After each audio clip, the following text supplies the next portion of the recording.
I sure like this country around here. All the trees. They smell good. Everything looks like it's just been scrubbed. It's probably as muddy as any place else when it rains. Mr. Matthews, how did you happen to decide to come to Millwood? Well, Sid, I don't suppose you ever had to watch a good farm blow away right out from under your feet. No. Well, it ain't pleasant, watching all your work go for nothing. The children's mama was sort of in love with the place, and she wouldn't give up. But after we collected the money from the insurance she persisted in carrying, why, we just up and sold out. Must have been hard to leave old friends and neighbors. Oh, those folks weren't as neighborly as a man might expect. Say, you know that ad you had in the Farm Journal sounded to me just like something I've always wanted. Except that it'll take nearly all the money we Debbie. have to pick. We're here to see if it's all you cracked it up to be. It's just the carburetor the float's sticking. Carburetor. The float's done. Well, anyway, it isn't a tire.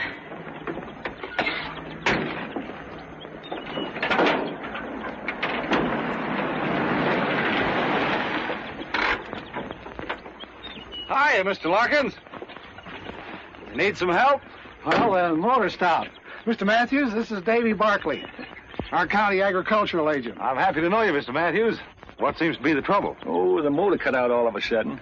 It's the carburetor. Cut out all of a sudden, huh? It doesn't sound much like the carburetor, sir. Do you mind if I take a look at it? No. Around these parts, when a human being isn't feeling well, we call Doc Pomeroy. But for anything else, like farms, crops, animals, or machines, or whatever, we hunt for Davy. You know, I don't believe there's anything he can't fix. If he believes it ain't that carburetor, he can't fix that truck. Because I can tell just by the wheeze of it what's wrong.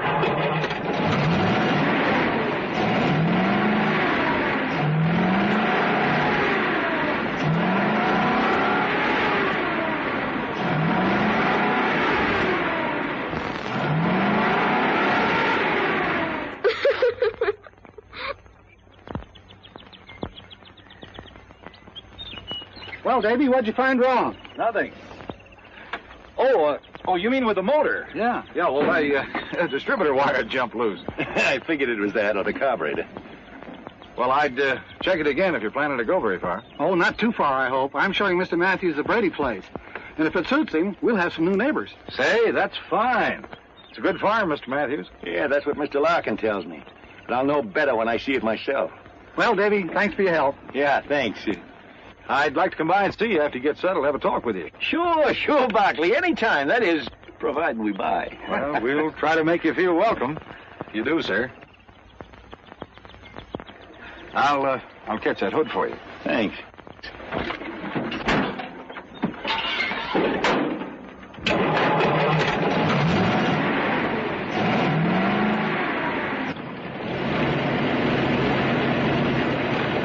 Thank you.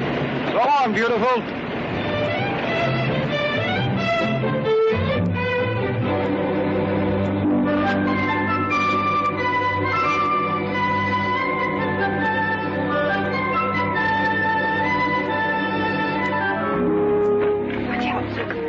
Don't you kids go nosing around. Oh, there it is. Of course, it hasn't been lived in for 6 months. Little fixin' put it in apple pie shape. Yes, but Let's take a look at the land. Well, start right over there. come on, I'll give you a ride. What did I tell you about nosing around?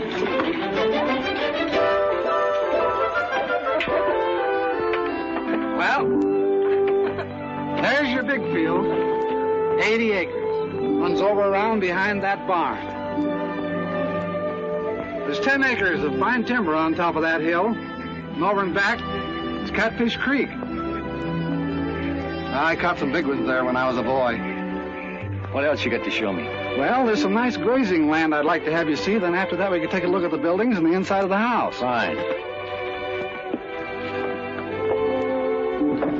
Oh, whatever furniture you see goes with the place.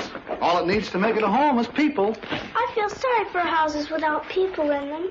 Hey, those kind of thoughts belong to a poet. Oh, but Abigail's our poet. Do you know she can put words together that rhyme the first time? Can't you, honey? It just comes natural to me. That's quite a gift.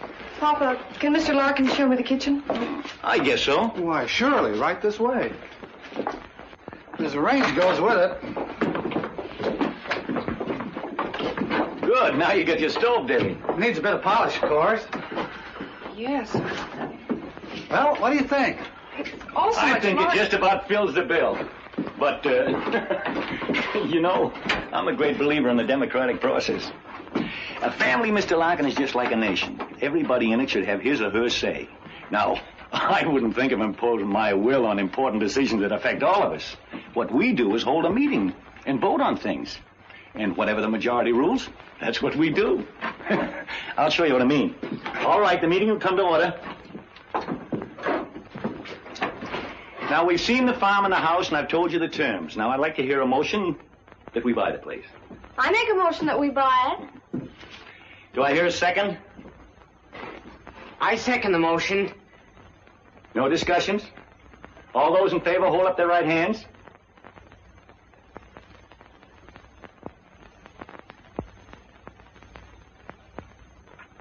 Good. Passed by unanimous decision. You get the papers, Mr. Larkin. The papers. Oh, yeah. Yeah. Now, while Mr. Larkin and I are going over the details, you kids can start unloading that truck. It's Helen! Benediction and blessed! It's Helen! It's Benedicta!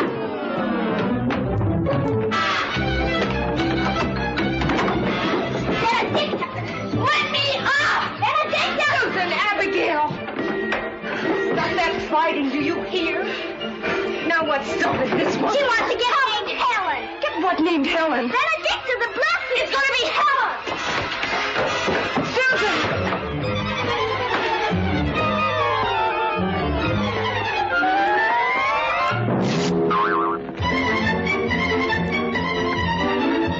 Papa, you did buy her! You did bring Helen! Helen. Her name's Benedicta! And then what? Benedicta the Blessed! What are you kids talking about? Benedicta, our new cow! But, Papa, you as good as promised I could name her, and I've chosen Helen. It's a beautiful name. It stinks! It does not. It stinks! Yeah, cut that out, you kids. Neither one of them names will do because what I bought ain't a cow. You can name that if you want to. Take him the pen, Penny. Be careful, son. He's kind of mean. Debbie, can't you keep these kids out from underfoot? I thought you were buying a cow. You'll get your cow, Debbie, a pair of them. Mr. Claiborne, here's letting you have through with a bargain. Oh, about that tractor, Mr. Matthews. I'll let that go at a good price, too. Terms, if you like. Tractor? But we can't afford a tractor. We spent so much money already. Mr. Claiborne, I'll talk to you about that later. I'd like to think it over. Accommodate yourself, Mr. Matthews. Only a buy like that don't wait long for takers. Yeah, I know that, Mr. Claiborne. I imagine the young ones will be starting school right away, No, I thought I'd keep them out until next term. We're going to need all the help we can get, you know. I suspect you will at that, seeing the season's so far advanced. Tractor come in mighty handy. Sure would. Well, so long. So long, Mr. Claiborne. Now, Debbie, about that tractor. Papa, Susan, Abigail, and Phineas are not staying out of school. You need help, and we can't afford to... I'll manage. We promised Mama they'd get their education. Phineas can help you before and after school, and the girls and I'll divide the chores. We'll hold a meeting and decide. No. They're going to school.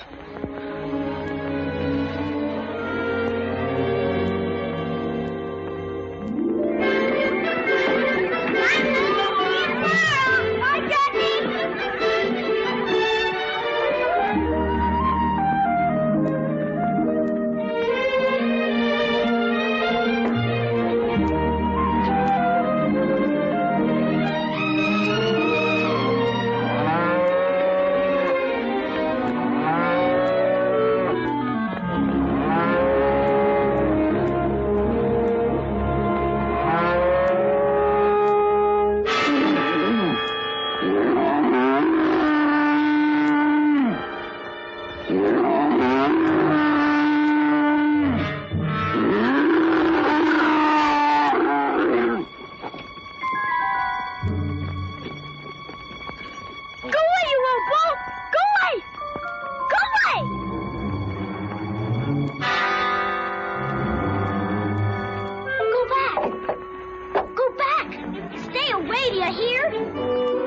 want to get by and go home.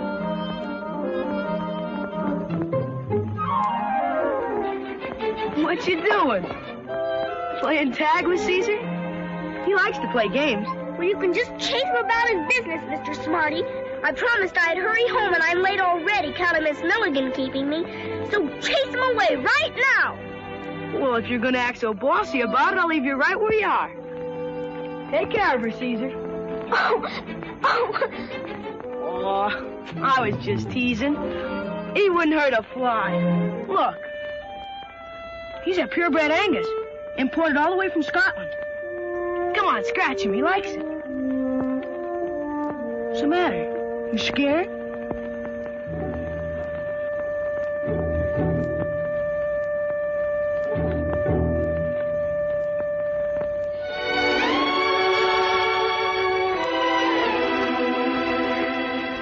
Did he really come all the way from Scotland? Sure he did. It cost me more than $1,000. $1,000? And he's yours? Sure he's mine. All the cattle in his pasture are. I raised them.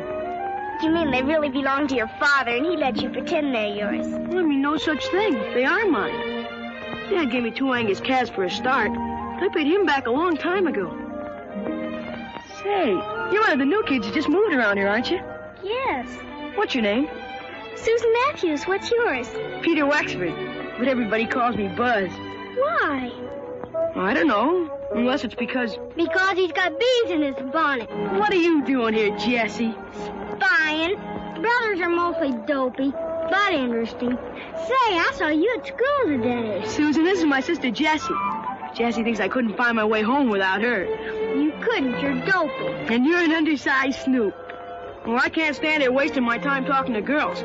I gotta get the cattle headed home for their supper. I'm grain feeding them to put weight on. I've got to get home, too. Come on, I'll open the gate for you. And all these cows and Caesar, are they really yours? I told you they were, didn't I? Well, bye, Buzz. Bye, Jessie. Bye, Susan. Goodbye, Susan. See you in school tomorrow. Bye.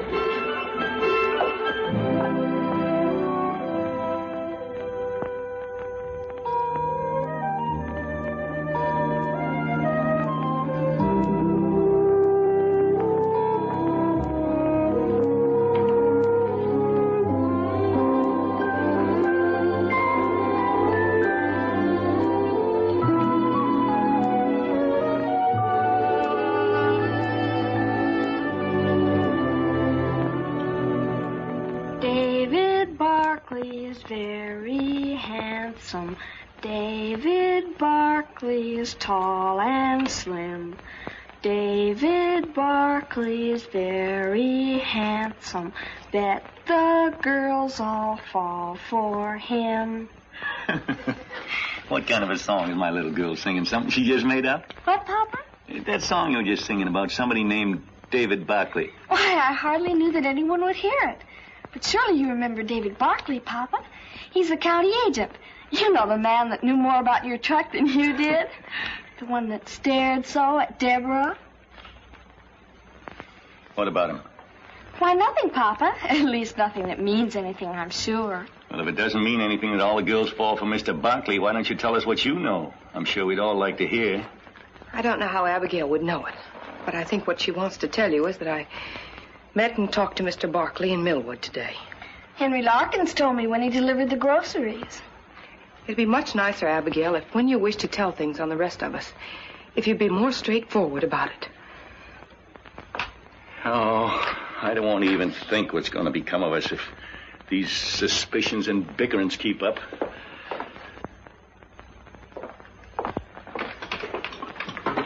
Maybe you'd like to tell us what you found so interesting to talk about with a so attractive Mr. Barkley. It was just about the farm. After all, he is the county agricultural agent, and I asked him what crops he thought we ought to raise. And I imagine he was very happy to offer his advice? He did suggest that we plant potatoes. Oh, didn't care for soybeans, huh? Oh, he said the summers here aren't hot enough. I don't suppose Mr. Barkley got his knowledge from working a farm. He studied in college. Well, after all, 40 years of actual farming is apt to give a man more know-how than he can He is in touch with all the farmers in the county. And the state university supplies him with the latest information and ideas. I've got all the ideas we need. Now I've got something important to take up. Finney. Yes, Papa? Sit down here. We're going to have a meeting. Yes, Papa. Meeting will come to order. Now, before I get to what I have in mind, is there anybody got anything they want taken up? All right, Susan's got the floor. Speak up. Papa, I'd like to borrow enough money to buy 2 lambs. Like these. I want to raise them for my very own. When they're grown, I can sell the wool and pay you back. And after a while, I'll have a lot of them, like Buzz. Buzz? Buzz Wexford. His papa gave him 2 calves, and now he's got a whole herd. And a prize bull named Caesar, worth more than $1,000. And they're all his very own. Only I want to raise lambs. Please, Papa, may I? I met Buzz. He's a swell guy. One fella told me that Buzz made over $800 last year just from his cattle. I think that's a good idea, Susan. There's something in this far more serious than the borrowing of money to buy 2 expensive lambs. And I'm surprised at you, Deborah, and you too, Phineas, that you didn't notice it before you spoke up. Well, Susan, we put your idea to a vote, but I've got to go against it because I think it's purely selfish. I don't suppose you understand that, for if you did, you wouldn't want to go on possessing things all by yourself and shutting the rest of us out. Or is it that you don't want to share because you don't love us like we love you?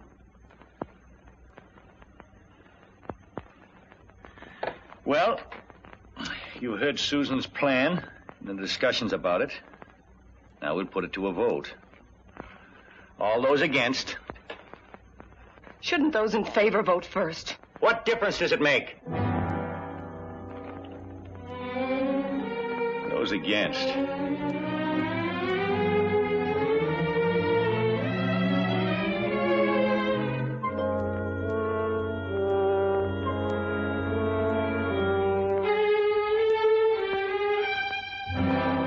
Good. I guess that settles that. Now, if there's no other business, I got a plan I'd like to propose. One that'll be good for all of us. You know, we need that tractor, Mr. Claiborne's, in the worst way. Of course, he'd be willing to rent it to me, but you know we believe in owning things outright. Well, wouldn't it be better to rent it? I believe I can make out a way we can buy it. How, Papa? We'll cut that timber at the top of the hill and sell it for lumber. I've already spoken to Mr. Gale about it at the lumber mill, and he's willing to pay us a good price for it. Then we'll make a down payment in the meantime.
Out with the baby. What's wrong?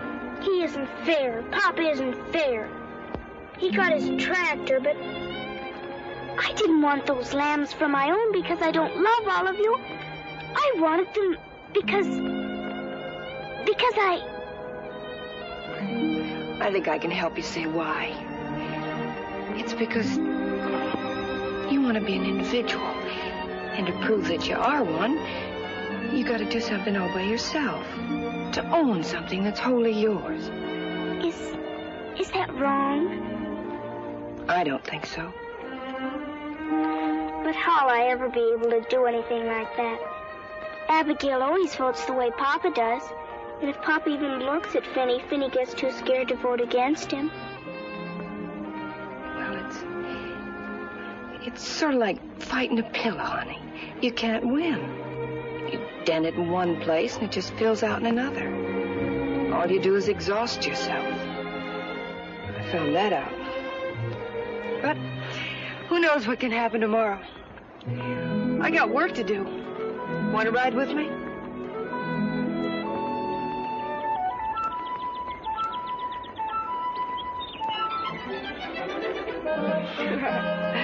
That's better.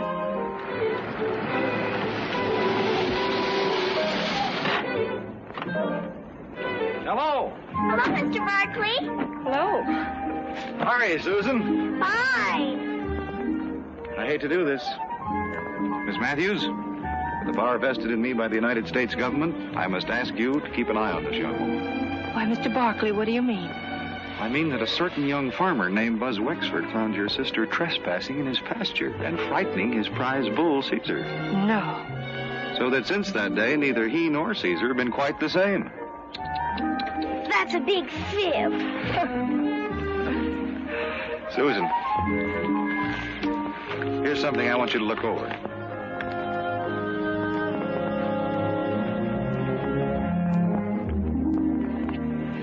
What have you decided about your crops, Miss Matthews? I told Papa, my father, what you said, and he figured he'd rather work a crop with which he's more familiar. Oh. Well, I can understand how he feels. I see you've started your plowing. Yeah, I just hope I can keep the furrows straight. Would you mind a suggestion? No?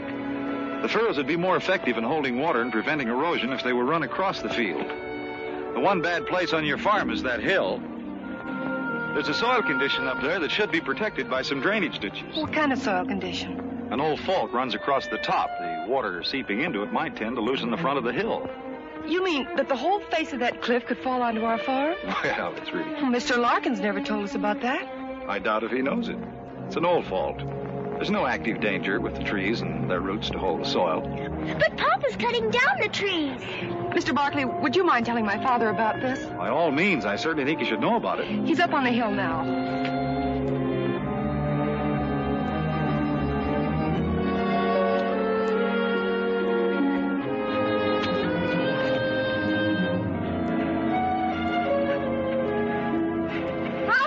Look out, get back!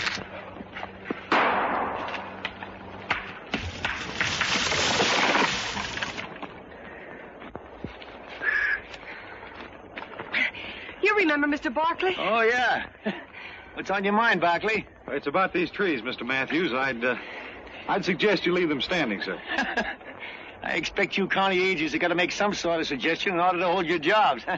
Well, if you don't mind, I'd like to show you something, sir. It's right over here.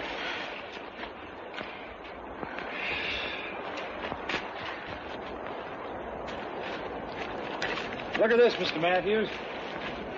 That ground has slipped down and away from the earth we're standing on. Yeah, but that looks to me like it happened an awful long time ago. It did, but there's no telling how deep this fracture goes. Look. Here is the face of your hill. This fault runs across here and has a natural drainage into a dry ravine down below that points directly at your farm. Without these trees, the whole top of this hill could erode away. But by keeping the trees in, putting in some drainage ditches along here to protect the fault, it'll save you money. It might even save your farm. Well, thanks again for your interest, Barkley, but I ain't gonna let a crack in the ground stop me from making several $1,000s. And now, as a man who's got work to do, you'll excuse me. Well, thanks for listening, sir. That's all right. It won't be long now before I'll be able to show you what a real farm looks like. I'd like to stop by and see you again. Anytime, Debbie, if Mr. Barkley don't mind, I'd like to speak to you. Private. Thank you.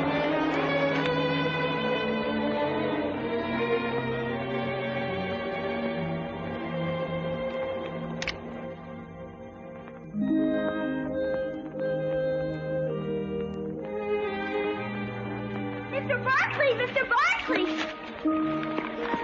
Can I... May I walk to your car with you? Well, don't you think it might cause people to talk? There aren't any people. Oh, well, in that case, come along. Has Deborah a steady boyfriend? Deborah? What's so surprising about that? She's a very pretty girl. Deborah? Well, yes, don't you think so? No. You can take my word for it, she is. She is? Mm-hmm. She, ever go out with any of the fellas back where you came from? Only Charlie Gidget. Charlie Gidget? What did he look like? Oh, he was tall and kind of skinny. And his teeth stood out like this. He didn't have much hair. Sounds kind of unattractive. Did Deborah like him? I don't know. She laughed at everything he said. How many times did she go out with him? Just once.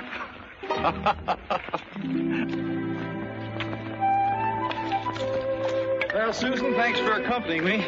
You can follow this creek bed right down to your house. But I wanted to ask you something. You did? What? About this, the 4-H club. Oh, yes, the 4-H club. Susan, the theme of the 4-H club is show, not say. Got time to take a little ride with me? Sure. You may be the key to open the door and let the sunshine in. Huh? We can get to my car right up here. Come on, sweetie.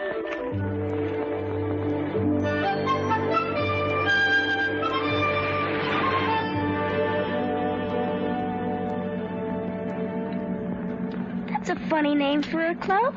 4-H. Each one of the letters stands for something.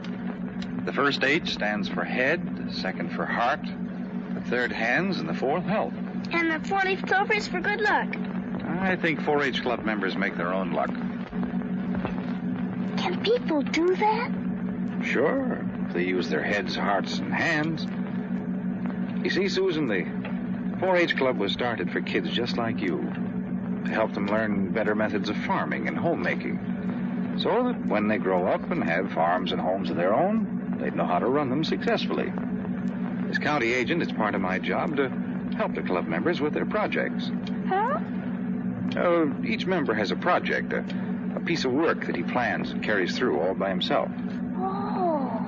It can be almost anything. Oh, raising rabbits, a garden, calf, chickens, fruit trees. Baby lambs? Sure. Or sewing, cooking, canning. There are all kinds of projects. Is Buzz Wexford a 4-H member? Buzz? Oh, he's the star of the Millwood Club. He's already made enough money from his Angus herd to put himself through college.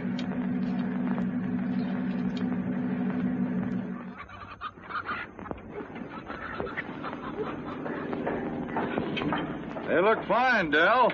Thanks a lot. Say, these are new hutches. Yeah, I built them myself from those plans you got for me. Oh, it's a nice job. Tell me, how are your books? I can tell you, Mr. Barkley, he hasn't kept them up. Gotta keep after that, Del. Keeping books is as important as any other part of a project. I'll do them tonight, for sure. Good. What do we have here? Canned pears. They're for you to sample. Oh, well, thank you. How's your canning project working out? Mr. Larkins took 50 mixed quarts on consignment. And the Franklin store in Barton has ordered 30 pints of my pickle lily. You better save some of those for Pop, or he'll be sore. Oh, those are beautiful. You know something, Herb? I think she's going to win you some ribbons. That is, if you take good care of her. Gee, Mr. Barkley, I treat her just like a mother.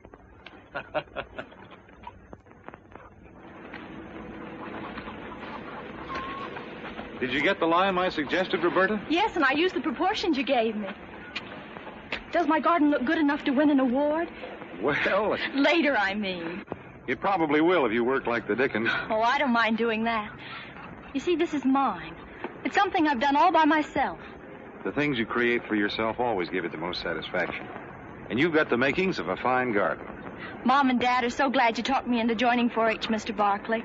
I wasn't very happy before. Well, 4-H is happy you joined.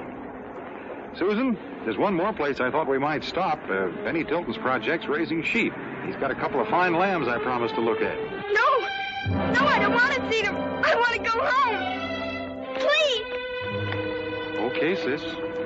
Home it is.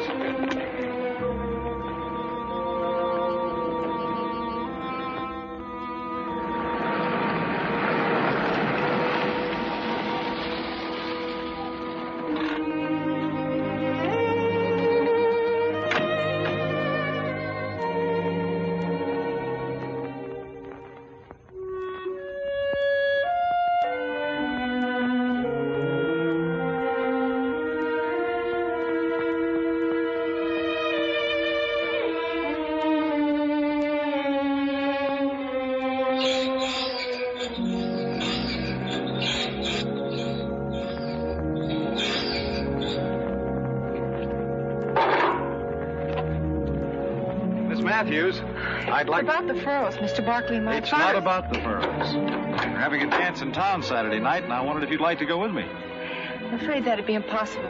Why impossible? I don't like to toot my own horn, but most folks around here think of me as a pretty solid citizen. The remark wasn't meant to be personal.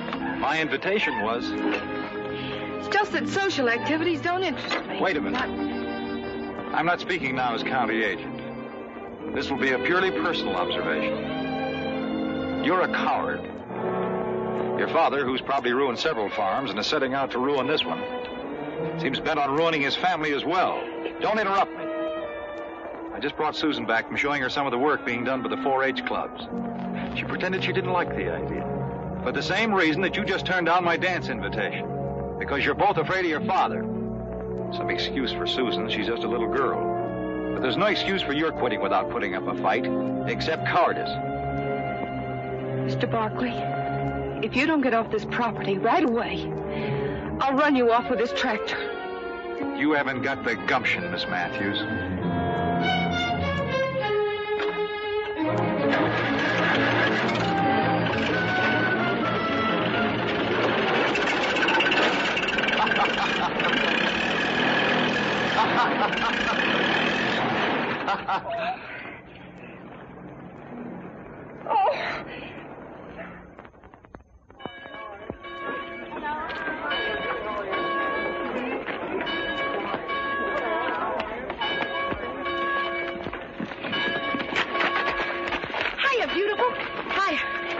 Church, I got something I want to tell you. I can't talk now. I have to pump up the bellows on the organ. Don't forget.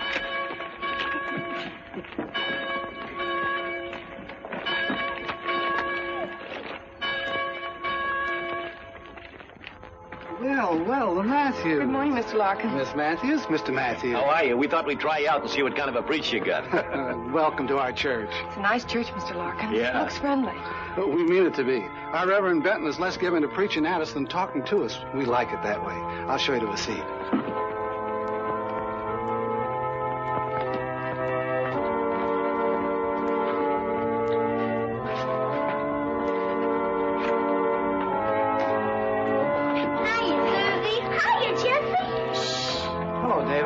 Good morning.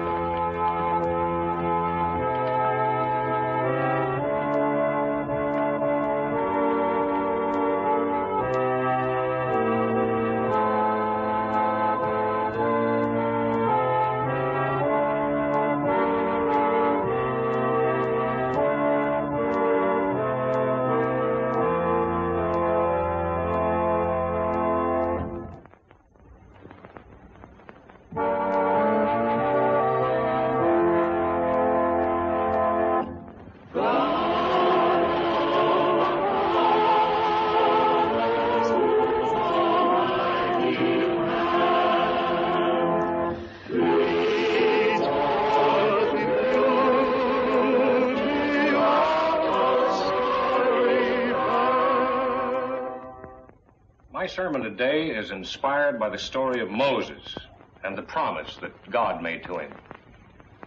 The story may be found in the Old Testament, the book of Exodus.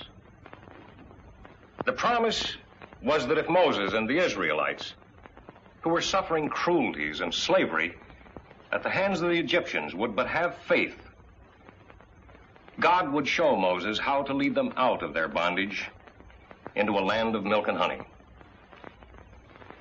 It was the promise of a new life, a beautiful green promise. But before it could be fulfilled, There was a sea and a wilderness to be crossed, thirst and hunger to be overcome. The fulfillment, you see, had to be earned. Now, I find a parallel between those ancient Israelites and ourselves, all of us. We, too, are in bondage, lashed with the bullock-hide whips of ignorance, shackled by the iron chains of the unknown. But the same promise, the beautiful green promise, has been made to us. Only the sea of doubt, the barren desert of illiteracy, the hunger of bigotry and the thirst of incompetence stands between us and freedom, between us and the land of promise. Now, we've been given not just one Moses to guide us, but many, our men of science, our doctors, chemists, mineralogists, agronomists, all those patient seekers after fact and truth, the delvers into the mysteries of matter, the searchers of the mind for a better understanding of human behavior. These men are our Moses, turning our feet away from the false and easy trails of superstition and guiding us along the steep and toilsome path of knowledge, the one true and the one and only road to the land of promise, where we may claim our heritage. To my mind, the really sinful man or woman is the one who, through bigotry and ignorant pride, refuses to learn, and calling his ignorance virtue, tries by self-made rule and by scorn to keep all others from learning. These are the real sinners. And here is the vilest evil. To feed their ego, to disguise their inadequacies, to hide their quaking fears, they sneer at the new, revile the experimenter and deride the pioneer, and then hypocritically defend their actions behind the fog-bound fortress of intolerance.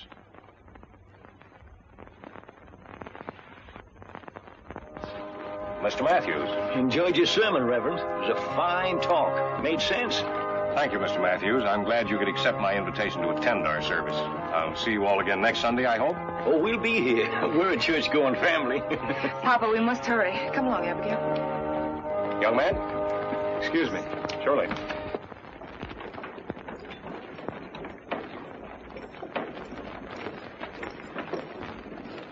Hey, Susie! Susie Matthews! Hey, wait! Told you I wanted to see you after church. I forgot. That's the way it is with me. I just don't make any impression on girls. What I wanted to tell you is that my mom, she and Reverend Benton are the leaders of our 4-H club, would like to invite you and your sister and brother to our club's masquerade party.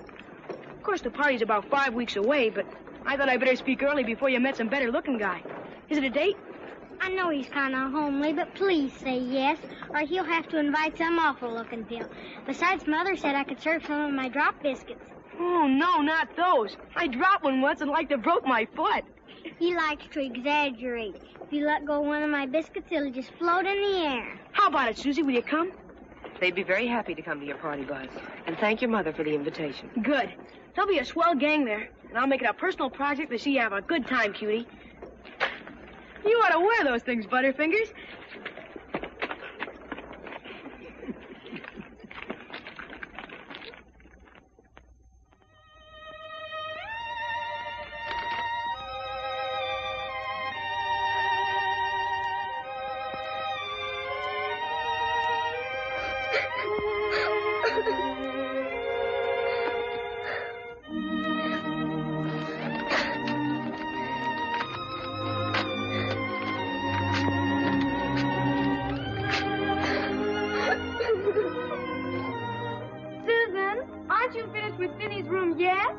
You gotta help me straighten out Papa.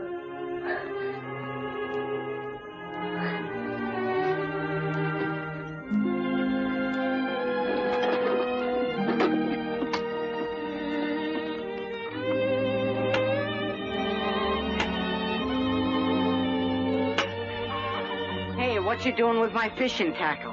Well, I thought maybe you'd take me down to the creek. Will you, Finney? Oh, gee, Oh, I daresn't, Susie. I ain't got the wood cut for Deborah to cook supper with. Papa'd skin me alive. Oh, please, Finny. We'll only stay a little while, and I'll help carry in the wood. Well, maybe there'll be some early ones hungry enough to bite. But we gotta start home in time for me to get the wood in. Boy, this looks good, Susie. We ought to get some big ones here. Come on. I can get up by myself.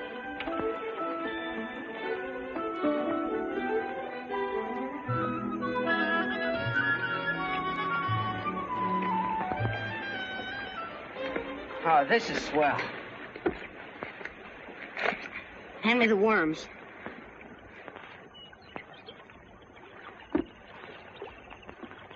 Here you are, Susie.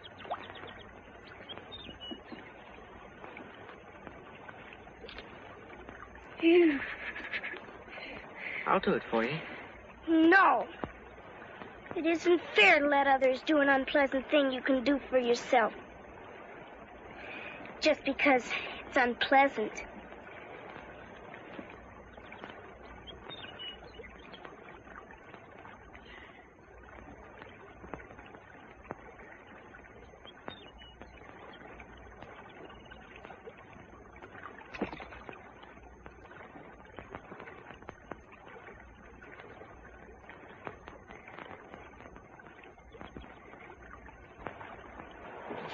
Hiya, Finny. Hiya, Susie. Oh, hiya, Buzz. You know, you're trespassing on my pool. You're trespassing on our property. Well, gee whiz. You got a fishing license? No. Well, if you won't say anything, I won't. You're fishing in the wrong spot. Right over there under that bank is the grandpappy of all catfish. There is? Come on, I'll show him to you. I like it where I am. She got the colic or something? Come on, show me the catfish.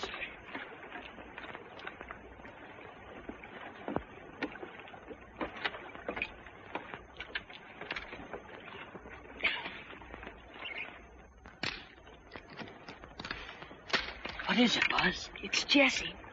Pretend you don't notice or you'll embarrass her. She's spying again. See that shadow? There he is. Gee whiz, let's try and catch him. Oh, he's too smart. All he does is just bump the bait. Jessie! He's almost as smart as Buzz thinks old Caesar is. Caesar is smart. Caesar's smarter than you anyway. You didn't know I was trailing you. Sure didn't. I thought it was an old stray cow. Did ya? Homer says you're gonna enter Caesar in the state fair this fall. Are you, Buzz? He is if he wins at the county achievement day. Achievement Day? What's that? That's when all the clubs in the county compete. Whoever project wins gets the show at the state fair. Caesar wins that, I'll get to take him to the national show in Chicago. Boy, wouldn't that be something? Yeah. Of course, it ain't all up to Caesar. I gotta learn how to show him. Gotta be able to produce all the records of how much it costs to raise him, what he ate and all that. Those judges want to know everything. I sure hope you make it, Buzz. I wish Papa would let... Finny, time for us to start home. Anyhow, no one could catch fish with all the jabbering that's going on.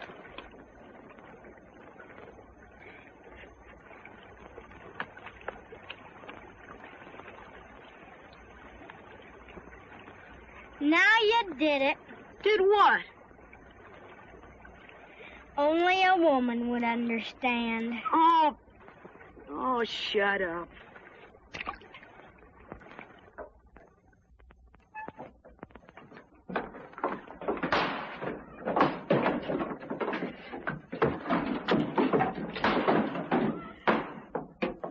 Yes, it's full, and I had to fill it. You just wait, Phineas Matthews, until Papa hears about this.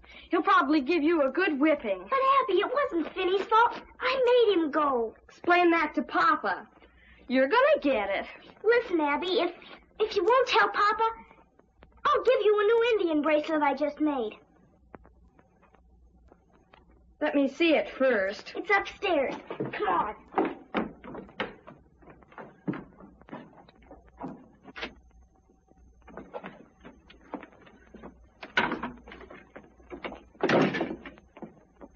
The bracelet will be mine for keeps, you know.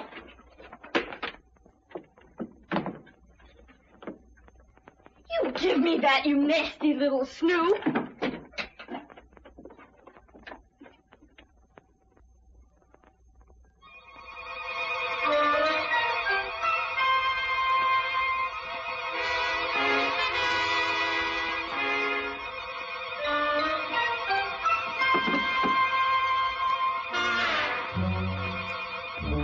If you rip that out...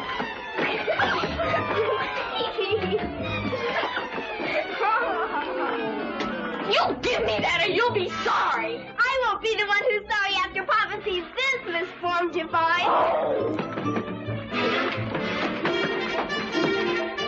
You give me that. Give me that. What's all this screeching about? We were just playing. Weren't we, Abby?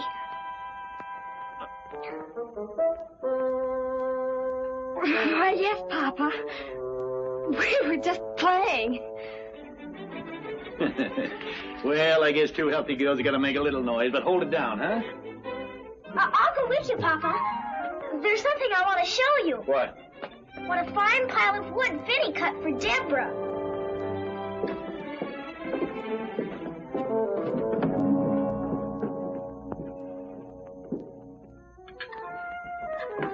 Excuse me. Did you do your homework, Phineas? No.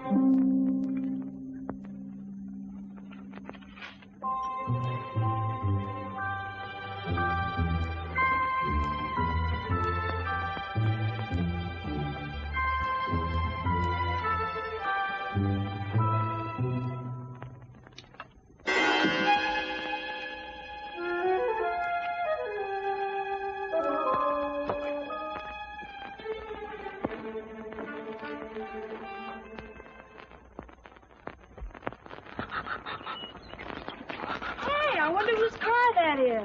It isn't Mr. Barkley's. Of course not. Papa'd run him off the place. Physicam. What does that mean? Physician. It means doctor. Someone's sick.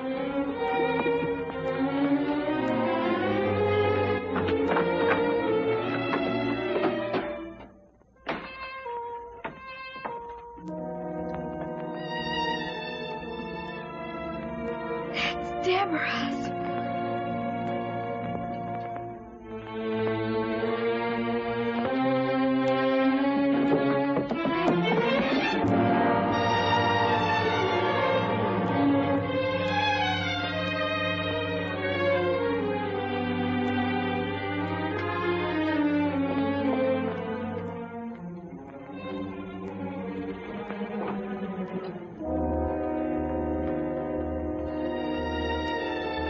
Tree fell on him.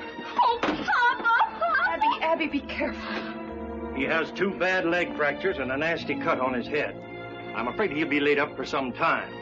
When I get the splints on, he'll rest easier, but he's going to need a lot of care. You get the best of care, Dr. Palmer. Good. Oh, would you send one of the youngsters down to my car and get my other grip, please? Vinny.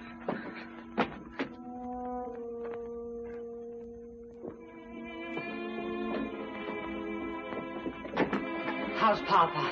He's resting better since Dr. Pomeroy gave him those pills. Oh, what are we gonna do? I don't We're see how going to behave ourselves for one thing. But with Papa hurt and not able to work, we'll lose the farm and this house, and we'll all be put in institution. Oh, Abigail, will you please stop that sniveling? I got no intention of letting us lose this farm. I'm going to plant and harvest crops if it kills me. And you kids as well. I don't see how you expect us to do everything. Plowing and planting and feeding the stock and cutting down trees. And we're not going to cut down the trees. But Papa wants us to, and I'm afraid some of Papa's plans will have to be changed. You mean that almost the very minute that poor Papa is stricken helpless and maybe lying on his deathbed, that you're plotting to change everything he planned and ruin us? Abigail, now listen to me. No, I'm going to tell. I'm going to tell Papa everything. I'm glad I never took the notion to write for Dr. Lumlock's secret lotion. I'd hate to have any friends of mine asking about my form divine. What on earth has come over you, Susan? Nothing at all. Except I'm pretty sure Abigail didn't mean it when she said she'd tell Papa everything. Did you, Abby? No. Of course not. I was just making a joke. I wouldn't think of telling Papa anything you didn't want him to know, Deborah. Honest. Get me some hot water, Phineas.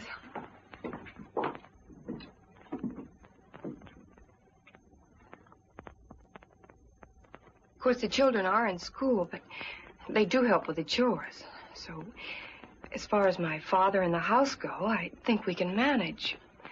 But it's the farm that bothers us. And I just thought that perhaps you could give us some advice on what we could best do.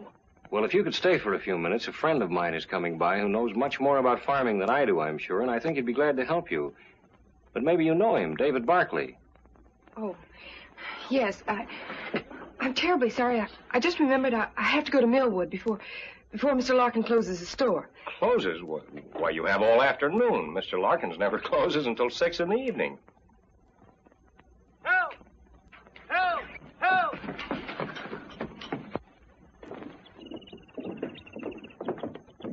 Help! The truck's brakes must have slipped. I can't let go long enough to set them.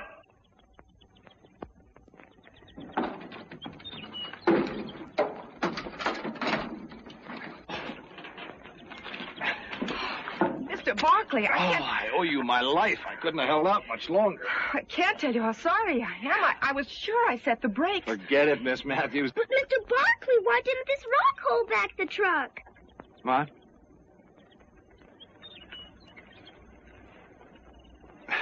A thing like that could ruin a tire.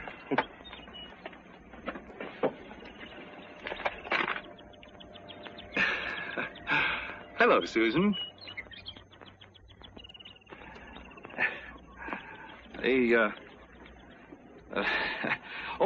Reverend, my sister-in-law and her mother wanted me to say goodbye to you. Tell you how much they enjoyed your sermon last Sunday. Oh, thank you. Have they gone home? Left yesterday. Brother Ed wired, said if she didn't want him to starve to death, she better get herself home. Think it could be jealousy? Oh, quite possibly. Your sister-in-law is a very attractive young lady. Huh? Oh, we Barclays have an eye for pretty women. Well, there's certainly nothing wrong in that. Oh, David.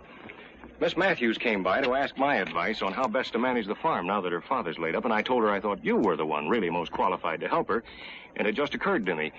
I think it would be a good idea if you'd go out to the farm right now, and then you could talk things over right on the spot. An excellent idea, Reverend. Excellent.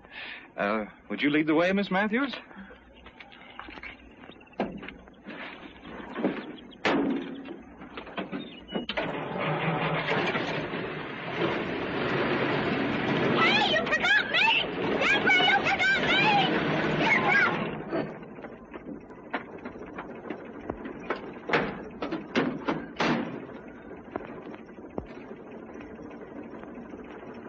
Thanks, Jim. Thanks a lot.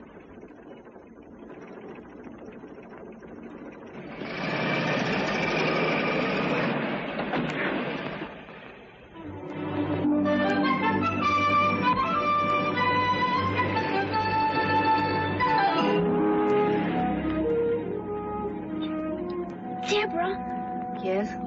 Debbie, could I join the 4-H club and have a project raising lambs? Oh, I know I was outvoted, but it wasn't really fair. Oh, please say yes, Debbie, please. Please. Well, we might just as well get hung for a lamb as a sheep. Only if your lambs cost too much, you'll have to choose some less expensive project. Oh, I don't know how much purebreds cost, but the minute we stop, I'll ask Mr. Barkley. He'll know. He's so pretty.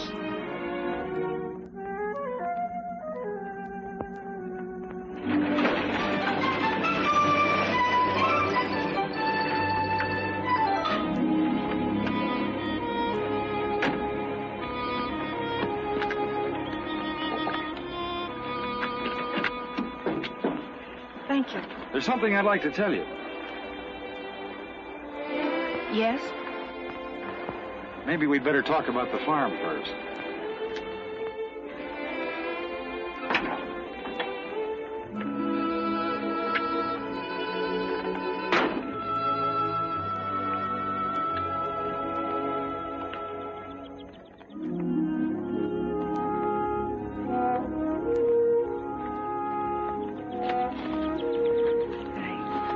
I shouldn't have let Reverend Benton talk you into trying to help me.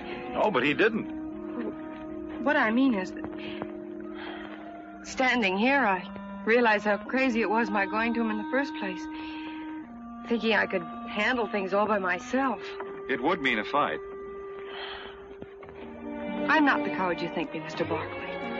It's just that, well, fighting when you haven't got a chance to win is, well, it's foolish. History's been made with that kind of fool. I'm willing to work, but I don't see how I could ever manage. All this land and the children. Oh, it'd be tough, all right. If you had the courage to try, I could help. There are methods and shortcuts that I could show you that would cut the job down to manageable size. That is, if you're not afraid to tackle it. I'm not afraid. It's just that... How could I start? Can you take orders? I think so. Good. The first one is that you call me David. Mr. Barkley, Well, now, if you can't follow a simple order like that, there's no sense going on. Frankly, David, I'm scared. The best way to overcome that is to get busy. Come on, Deborah.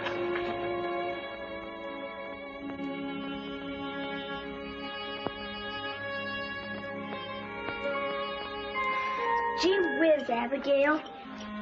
You'd think they'd run out of words after a while. Abigail?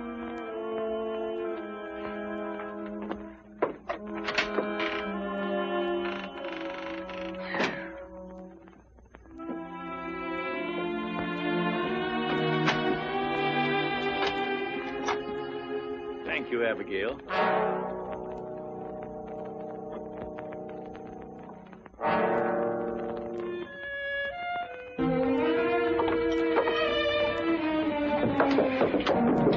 What have you been telling Papa?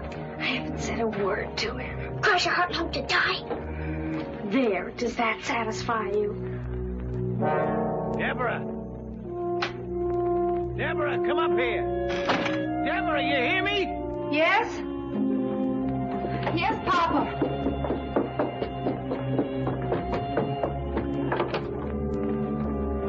What was it you wanted? Now you listen to me, Deborah. Don't you think for 1 minute that I don't know what's going on behind my back. Because I do. But if Abigail hadn't come up and raised that window to give me some fresh air, I would never have known about this treason.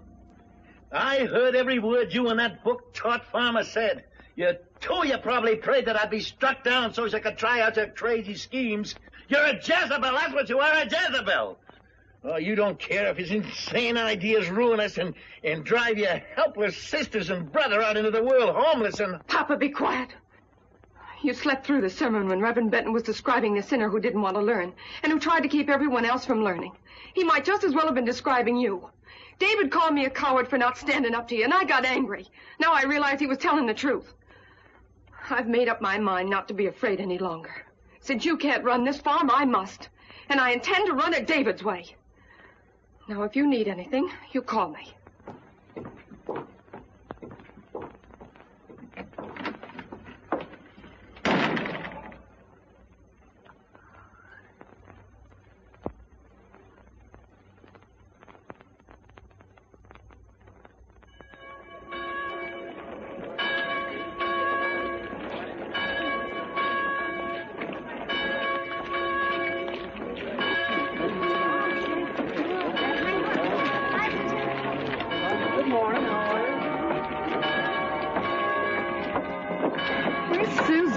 I don't know, and furthermore, I don't care.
Doc sure uses a lot of air. She likes to hear that old organ roar. What is it you want to tell me about? Well, Buzz,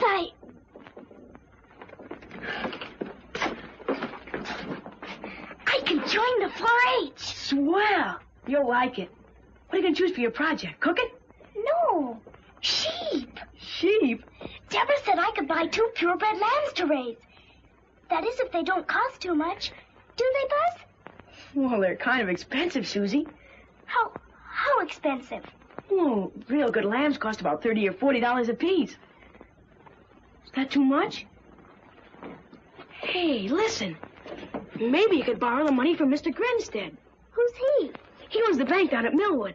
Sometimes, if he thinks it's a good risk, he lends money to 4-H club members so they can start new projects. Buzz, do you think he'd lend some to me? Well, I can't say for sure. But once you're a 4-H, you can talk to David Barkley and get him to help. We'll give those members who have the longest distance to travel time to arrive before the meeting begins. Mr. and Mrs. Ralston wish me, on their behalf, to thank all the members of the church for their messages of condolence at the passing of Mrs. Ralston's... It's time for the first hymn. Please, Buzz, could I? Prayer meeting next Wednesday evening will be held as usual at 8 o'clock. All right. You better hurry up and start your pumping, though. They're about ready to start. And keep that bobber up there, no matter what.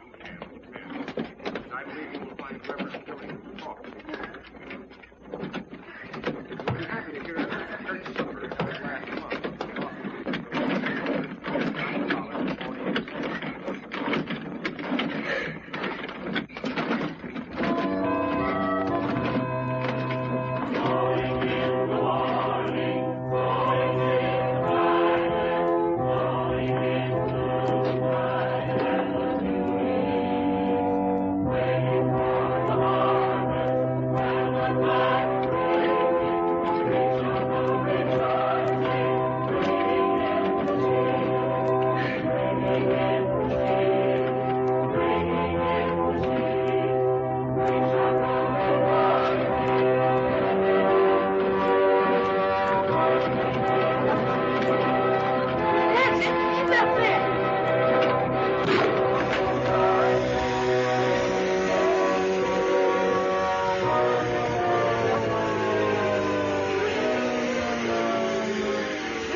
The fire burned all the cover off the north side of Strawberry Hill, leaving it bare and subject to erosion by rain. Excited?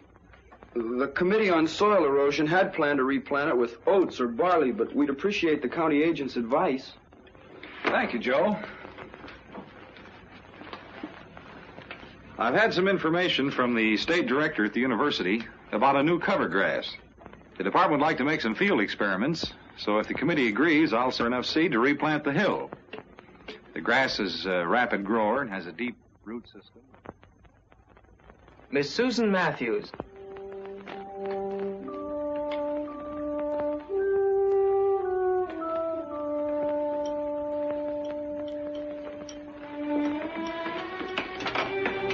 Just step up there, please. You've been approved to become a member of the Millwood 4-H Club. Please raise your right hand and repeat the 4-H pledge after me. I do solemnly swear that I, Susan Matthews, will uphold the rules and bylaws of the 4-H Club. I do solemnly swear that I, Susan Matthews, will uphold the rules and bylaws of the 4-H Club. And as a true 4-H member, I pledge my head to clearer thinking. And as a true 4-H member, I pledge my head to clearer thinking. My heart to greater loyalty. My heart to greater loyalty. My hands to larger service. My hands to larger service. My health to better living for my club, my community, and my country. My health to better living for my club, my community, and my country. I herewith declare you a member in good standing of the 4-H Club of Millwood. Here's your membership card, your 4-H badge, and a member's card to put on your house. Congratulations and good luck on your project. Congratulations, Susie. honey. Thank you, Mrs. Wexford. Thank you, everyone. I'm going past your house, Susan. Would you like a ride? Mom and me were going to take her, but you better take her, David. She's got something to ask you. Well, good deal. Goodbye. Catch you later.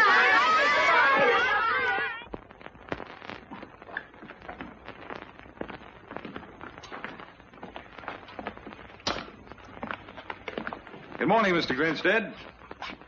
This is Miss Susan Matthews, the 4-H Club member I spoke to you about. Susan, this is Mr. Grinstead. I'm pleased to meet you, Mr. Grinstead. Come in.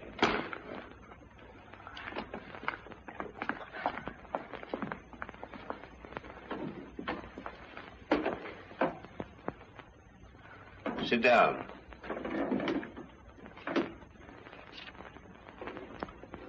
You belong to the 4-H. You want to make a project out of raising 2 purebred, caracal lambs.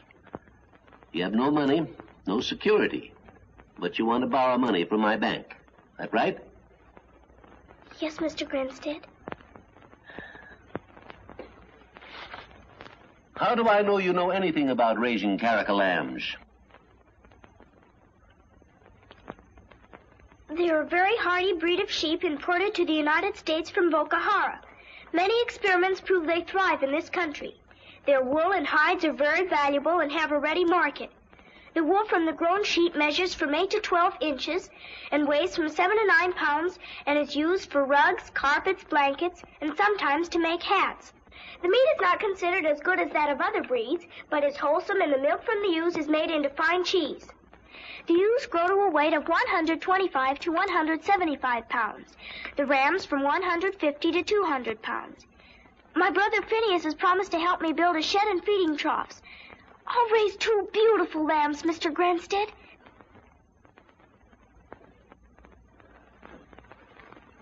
Do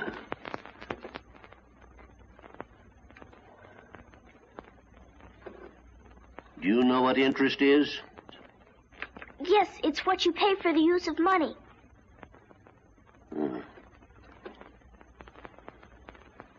My bank charges 6%.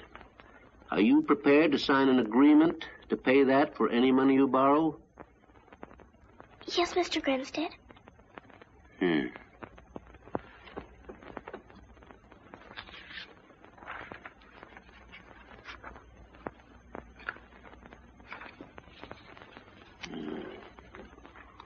What's your full name? Susan Anastasia Matthews.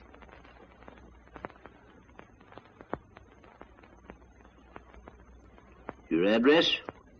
RFD number 3 Millwood. How much money would you need? $75.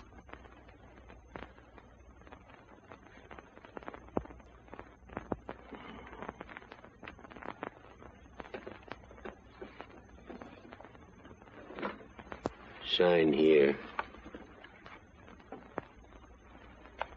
Oh, Mr. Grinstead.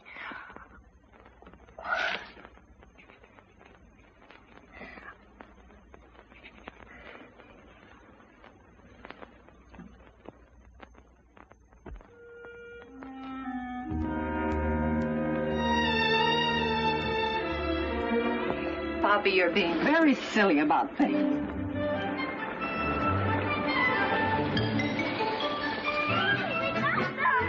Where are they? Come back! Deborah! Deborah, come on! Deborah! Deborah, where are you?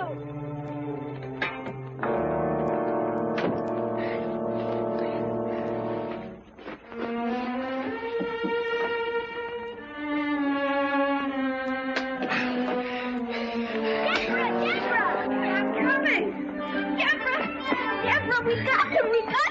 David, look, they're beautiful! They're just beautiful! Here, Susie. And I've got their formula because they have no mother. But I'm going to be their mother and bring them up to be the 2 best lambs in the whole wide world.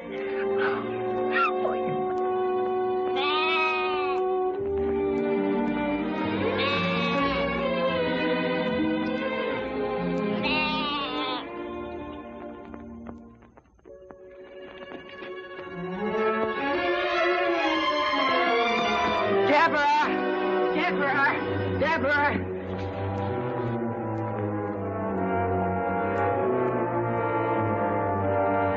Where? Up in the woodlot on the hill. They got a power saw and everything.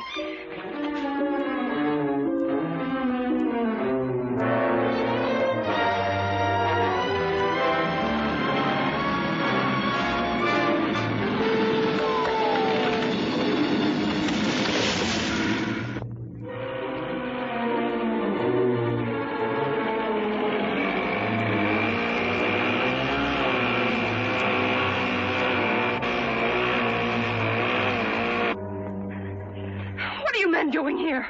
We're not trimming our nails, miss. Well, who gave you permission to cut down these trees? I bought them from old man Matthews. My father sold them to you? Well, if the old boy's your father, he did. You can't have them. Now, look, miss. These men and this equipment's cost me plenty every hour.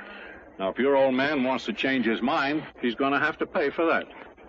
Plus, the profit I have a right to expect. If you bring me a check to cover it, I'll call off the men. And otherwise, no.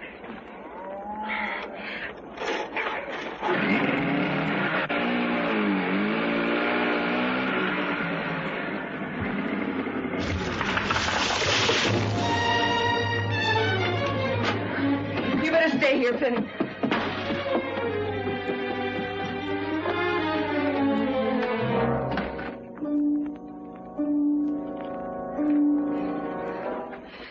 That man in the woodlot. What about him? You sold him our trees. I did. We need the money. You're going to give him back every penny of it. Whatever else he demands, so I can tell him to get his men off our property. I am not. Then I'll return the tractor to Mr. Claiborne and get back our down payment. I've already sent him his check. The tractor's ours.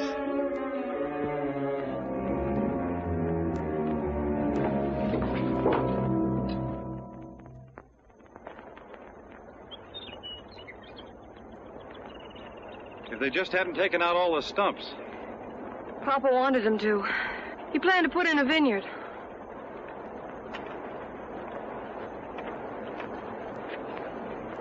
How bad is it, David? Well, any rain will drain down into the fault. Well, what about digging those ditches you spoke of? That's a big deal. But there are a lot of roots that'll hold for a while. Don't look so serious. I'll work out a plan when I get back from Fulton. You're going away? Only for a week. Think you can bear it? I guess so. If I must. Meanwhile, I'll show you something that Phineas can get started.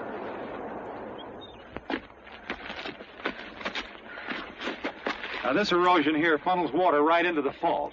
Even if the fault weren't weakened, it still spills water into the dry creek bed that aims right at your farm. Well, after all my work, I don't want it all flooded out. Well, it won't be. Have Phineas put posts on each side, stretch wire in between. He can anchor it down with rocks. And it'll catch any rubble that comes down this way and gradually fill in. There's another spot over here.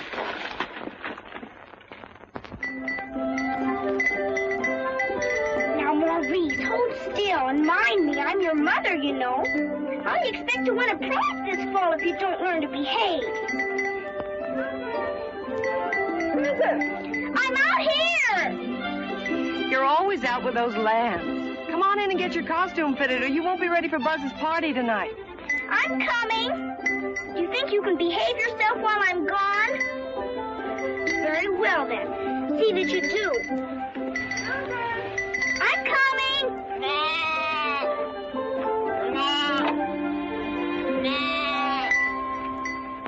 Here's your hood, Susie. Thanks. I wired those ears up good. They're beautiful. Let's try this, Phineas. Ow. Well, stand still. Gee, you look swell. Deborah made it. I'm Daniel Boone. No. Hey, you going with us? I'm going out, but not with you. Where? To a dance. To a dance? Well, don't act so surprised. That's not very flattering. I'll bet I can guess. David Barkley's back. Oh, you're much too smart. He's coming back late this evening. Well, gee whiz. Susan, there are times when I could just...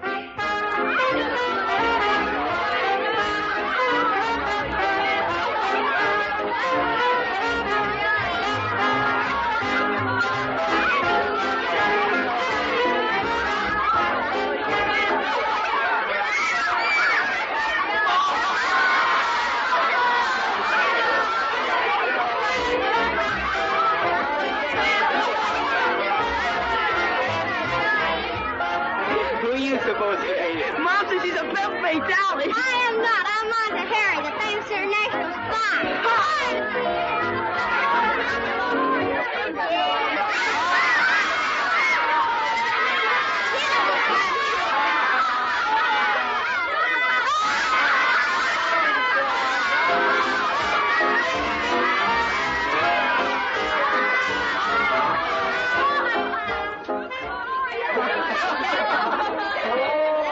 Oh, look, Buzz got the Dasher.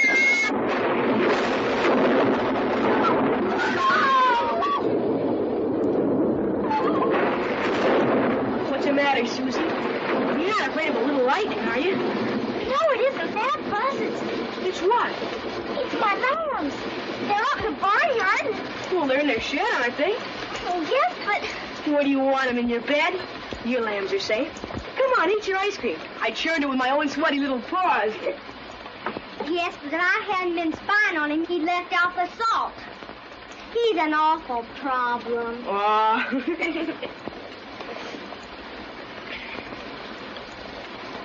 You want to trade?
Just a moment.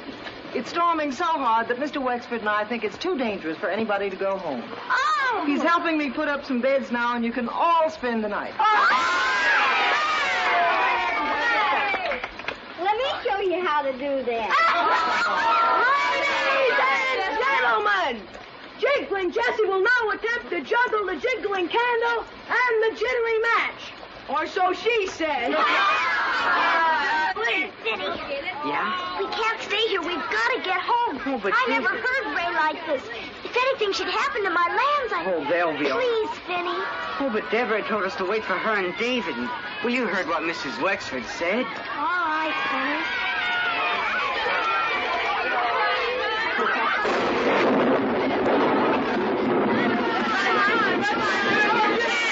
Oh, you're going to miss it.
is she? All right, just worn out. Where's Deborah?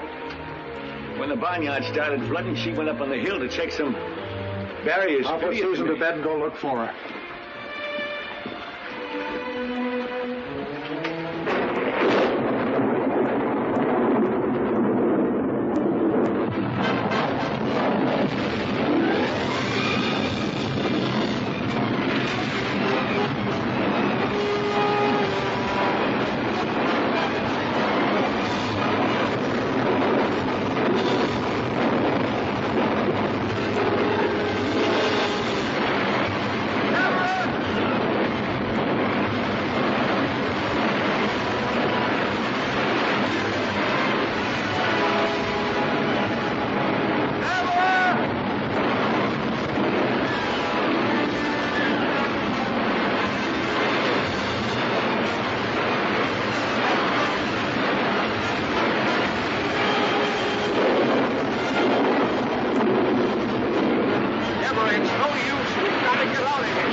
I'll get you some breakfast, Susan.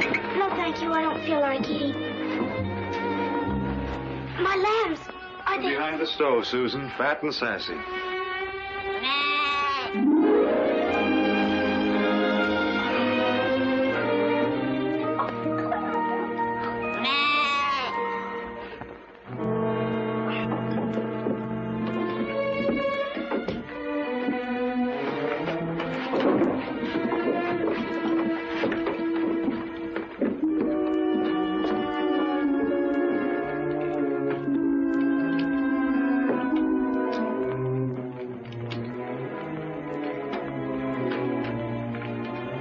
Call a meeting to order.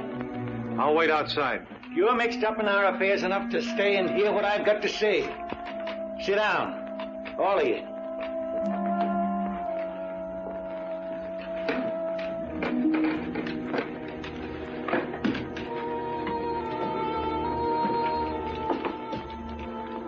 I guess even an ugly man can look in a mirror year after year and find satisfaction in what he sees. He never sees what's really there, only what he wants to see. A reflection of himself as he likes to imagine he is. But if one day something comes along that makes him look closer, he'd know then and forever after that he was just an ugly man. Mr. Barkley, I knew deep down inside your advice was well intended and good. But I turned it down just like I did everything else that didn't happen to agree with my own peculiar notions. Also, I was afraid that you and Debbie, well, I was afraid of losing her and all the work she could do for me.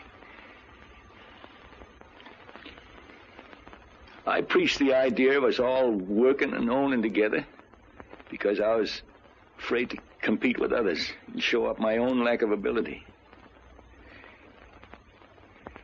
I tried to hide all this, even from myself, behind what I was pleased to call the democratic process.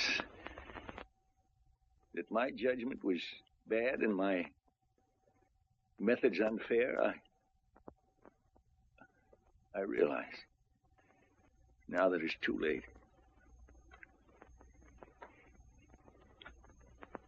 We're in desperate trouble, all on account of my bullheadedness, without much hope of saving ourselves.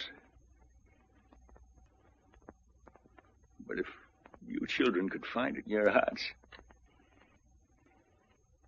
to forgive me, I know that I could find in that the courage to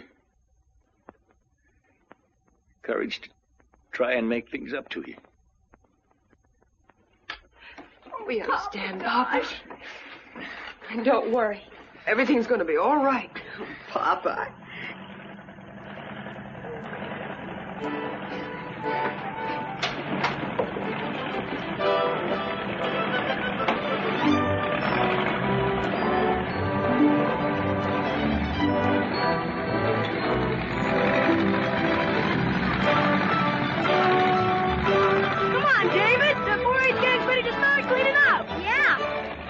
Doing here?